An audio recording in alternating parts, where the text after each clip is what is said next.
Assalamualaikum warahmatullahi wabarakatuh. Perkenalkan, nama saya Jian Rizky Abdillah dengan NIM 1206230060 dari kelas DS 0302. Di video kali ini saya akan membahas topik yang cukup menarik dalam dunia manajemen data, yaitu NoSQL Database. Kita akan bahas apa itu NoSQL, kenapa teknologi ini muncul, karakteristiknya, perbandingannya dengan SQL dan NoSQL, sampai contoh implementasinya di dunia nyata. Oke, langsung saja kita mulai. Jadi, NoSQL itu apa sih? Secara sederhana, NoSQL adalah jenis sistem manajemen basis data modern yang berusaha menggabungkan dua dunia, kekuatan transaksi yang ketat dari database relasional tradisional seperti SQL dengan kemampuan skalabilitas tinggi yang biasanya jadi keunggulan NoSQL. Ya, latar belakangnya begini. Dulu database relasional seperti MySQL atau Postgres SQL itu sangat diandalkan karena konsisten dan terstruktur. Tapi karena mereka menangani data dalam skala sangat besar atau trafiknya sangat tinggi, apalagi di era big data dan aplikasi web modern saat ini, sebagai solusinya muncul NoSQL seperti MongoDB atau Cassandra yang sangat scalable dan fleksibel. Tapi masalahnya, NoSQL ini biasanya mengorbankan konsistensi data yang ketat. Istilahnya dia tidak sepenuhnya acit. Dari situlah sekitar awal tahun 2010-an muncul konsep NoSQL. Sebagai jawaban supaya kita bisa dapat yang terbaik dari dua dunia tersebut. Scalable seperti NoSQL, tapi tetap konsisten dan reliable seperti SQL. Lanjut ke NoSQL punya beberapa karakteristik utama yang membedakannya dengan NoSQL dan lainnya. Yang pertama dan yang paling penting adalah dukungan penuh terhadap ACID, yaitu automasi, konsistensi, isolation, dan durability. Artinya setiap transaksi data dijamin aman, konsisten, dan tidak akan rusak meskipun terjadi kegagalan sistem. Sama persis seperti database relasional biasa. Kemudian karakteristik yang kedua adalah skalabilitas horizontal. Ini artinya kalau beban data atau traffic yang makin besar, kita tidak perlu mengupgrade satu server jadi super besar. Jadi cukup menambah lebih banyak server atau node yang bekerja secara terdistribusi. Ini mirip pendekatan NoSQL. Kemudian yang ketiga, ada performa tinggi.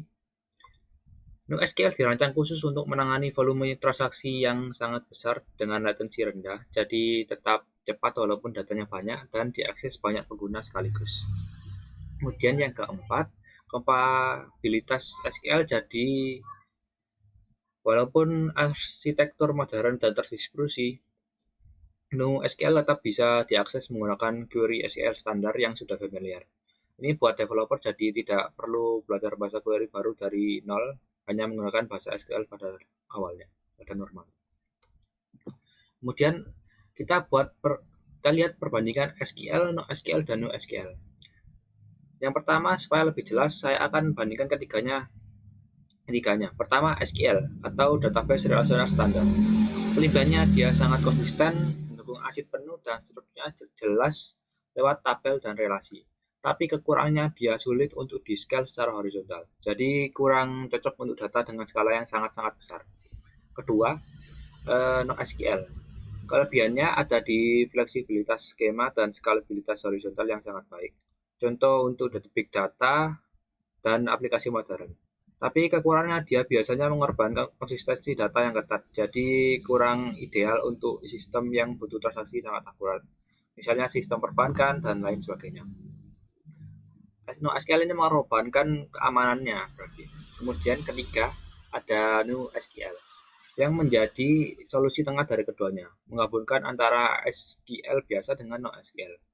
Kelebihannya, dia scalable seperti NoSQL, tapi tetap menjaga ACID dan konsisten seperti SQL, serta tetap kompatibel dengan query SQL. Kekurangannya, karena teknologi relatif baru, kompleksitas implementasi dan infrastrukturnya cenderung lebih tinggi. Dan komunitas atau dokumentasinya belum sebanyak SQL atau NoSQL yang sudah mampu. Kemudian lanjut ke contoh implementasi NoSQL. Untuk implementasi di dunia nyata ada beberapa contoh produk NoSQL yang cukup terkenal. Yang pertama ada Google Spanner, yaitu database terdistribusi global milik Google yang dipakai untuk layanan skala raksasa atau besar. Kemudian ada juga CrowdDB, yaitu terinspirasi dari Google Spanner dan terkenal karena daya tahannya. Bisa tetap jalan walaupun satu atau beberapa servernya mati.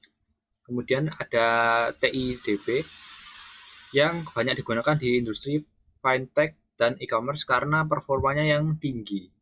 Ada juga VoltDB dan juga ByteDB yang juga populer digunakan untuk aplikasi yang butuh transaksi real time dengan skala besar. Lanjut ke kesimpulan dan pentingnya NoSQL di era Big Data saat ini. Jadi bisa kita simpulkan bahwa SQL itu hadir sebagai jembatan antara kebutuhan dan konsistensi data yang kuat dan kebutuhan akan skalabilitas tinggi di era Big Data saat ini. Jadi itu gabungan dari NoSQL dan SQL biasa.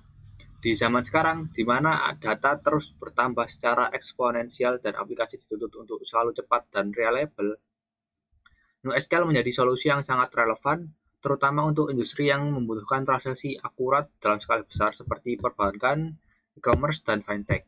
Dengan memahami NoSQL ini, kita jadi punya gambaran lebih lengkap tentang bagaimana arsitektur database, terutama saat ini yang terus berkembang untuk menjawab tantangan zaman. Sekian presentasi singkat dari saya mengenai NoSQL database ini.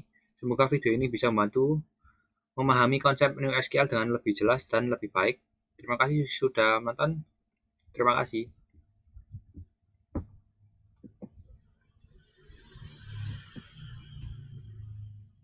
Assalamualaikum warahmatullahi wabarakatuh.